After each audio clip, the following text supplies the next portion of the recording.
नागपूरमध्ये बच्चू कडूंचा महाएल्गार मोर्चा. कडू यांनी सरकारला दिलेला अल्टिमेटम संपल्यानं पुढे काय भूमिका घेणार याकडे लक्ष. आदित्य ठाकरेंच्या सादरीकरणाची मुख्यमंत्र्यांकडून खिल्ली. आदित्य ठाकरेंनी महाराष्ट्राचा पप्पू असल्याचं सिद्ध करू नये, मुख्यमंत्र्यांचा टोला.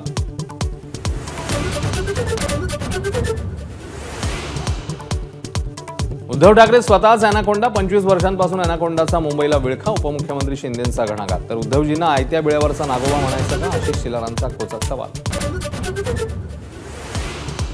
जैन बोर्डिंग व्यवहारात गोखले बिल्डरकडनं मिळालेली 230 कोटींची रक्कम गोठवा. शिवसेना नेते रवींद्र धनगेकर यांची मागणी.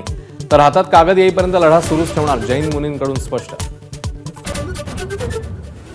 वसंतदादा शुगर इन्स्टिट्यूटच्या चौकशीचे मुख्यमंत्र्यांचे आदेश. अनुदान मूळ उद्देशाप्रमाणे होतं का ते तपासण्याच्या सूचना. तर मुख्यमंत्र्यांनी ठाण्यानंतर बारामतीकडे मोर्चा वळवलाय, रोहित पवारांची टीका.